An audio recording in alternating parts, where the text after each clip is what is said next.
Hello and welcome to Belinda's Book Nook, and this is part two to a two-part video for Do I Have That Book Tag? I did the first 10 in the first video, and I'm going to do the second 10 in this video. One thing I wanted to say was that on question 8, do you have a book with a character's name in the title? I originally had one called Belle. I knew it was a book, but I couldn't find it. I could only find the movie. So I changed it and I did Maisie Dobbs. But Belle is in fact a book as well as a movie. And I own both. And this is the cover of it. Isn't that lovely? I can't remember that actress's name. But it's a true story behind the movie. It says the slave daughter and the Lord Chief Justice. Really, really good movie if you didn't get to watch it or to read the book. So I do have that for my correction for number 8. So we're going to start on this one with question number 11. And that's, do you have a book written by someone who is originally famous for something else? I have a couple, so I'm going to go through them kind of quick. So I kind of cheated a little bit. The first one I have is, and I put them on the floor because, why? Because I have so many other books over here, I didn't want them to fall. This one is Dick Gregory, and it's Defining Moments in Black History, Reading Between the Lines, and he's kind of crossed out the black on it. He is a well-known comedian and civil rights activist, and so, you know, this is a book written by him. The next one is A Full Life, Reflections at 90. This is a former President Jimmy Carter. And you've seen this one a million times. Sidney Poitier, an activist and a famous actor. This is his book called The Measure of a Man, a spiritual biography. Autobiography. Really good. Really good if you get a chance to read it. The last one may be a little bit of a cheat. It's by the daughter of Jackie Robinson, the famous baseball player. And she wrote, it's called Stealing Home, and her name is Sharon Robinson.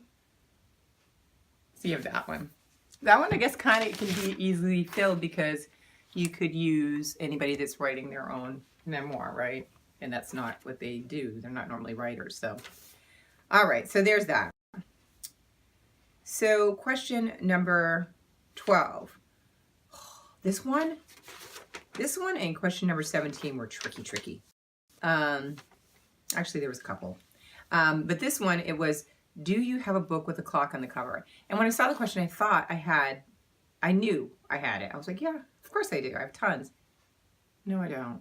I don't know where I'm seeing clocks. What does that mean? But I don't. I finally found an ebook with a clock, and it's called The Lost Art of Reading Nature's Sign by Tristan Gooley. And this is the cover.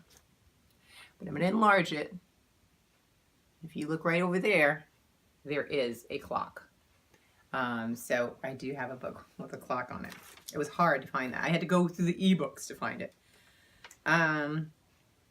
Which actually is a lot easier because it shows it, you know, all on one screen. You just can scroll, as opposed to my bookshelves. Having to pull books out made that more of a challenge. Do you have a poetry book? I have 2. I want to get into more poetry.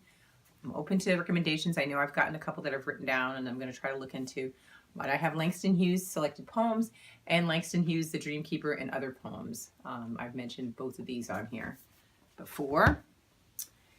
Do you have a book with an award stamped on it? I do. Between the World and Me by Ta-Nehisi Coates. And I'm not really describing any of the books really because I kind of don't know if I have enough time to do that. So I'm just going to read them. You can always look them up if you want to. The next one was, do you have a book written by an author with the same initials as you? And I couldn't find any in my books. But my husband was very clever and he found one with my maiden name initials. And that is Bethany C. Morrow for Mem. And this is really good if you get a chance to read this. It's really a good book. It's her debut novel. It's very good. And I love like the cover on this one. And then look at the inside. It's really cool. Definitely recommend it. It's a short read too. Okay. All right, next question is, do you have a book of short stories? I do. This one is In the Country by Mia Alvar. It's a bunch of stories set in the Philippines.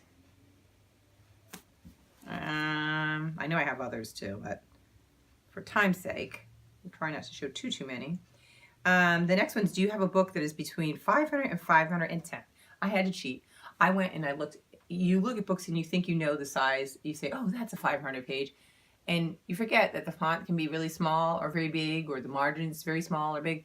So a lot of times I would be missing. I'd think it was that big and it's not. This is the closest I have to that. And this is A Short History of the World by J.M. Roberts. And I believe it's 513 pages. So I'm 3 pages over the range. But this is a tricky one because you really have, it's not like more than 500 pages. It was a specific range. So there's that one. The next one is, do you have a book, number 18, do you have a book that was turned into a movie? We have Belle, which we've already mentioned. I have Hidden Figures, which I could not find. I think it's on my other shelf over here. But I do have The Hate You Give. I found this one easily, by Angie Thomas. And this was made into a really good movie. If you haven't seen it, check it out. She's got a new book now on the come up. I haven't read that one yet, but I'm sure it's just as great. Do you have a graphic novel? I do. Can't find all of the other ones, but I found these, and I think these are kind of fun to look at. This one is called Boxers and Saints by Jean Lin Yang, and I love like the spines because they match up.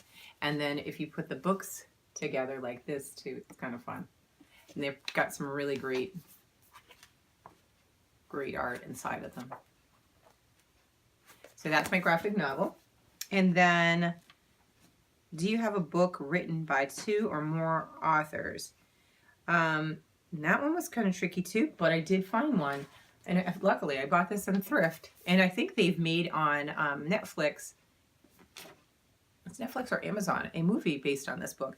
And it's The Boy Who Harnessed the Wind by William Kamkwamba and Brian Mealer. And I love it. Look at the cover. It's really, really, it's set in Malawi in Africa, and it's a true story. I haven't watched the Netflix thing, and I'm hoping, or Amazon, whichever one it's on, I want to read this before I do it. I always want to read the book first, so hopefully they'll still have it available when I finish reading the book. So there's that. So there's my question 20. I hope I answered them good. Thanks for coming to check me out, and happy reading.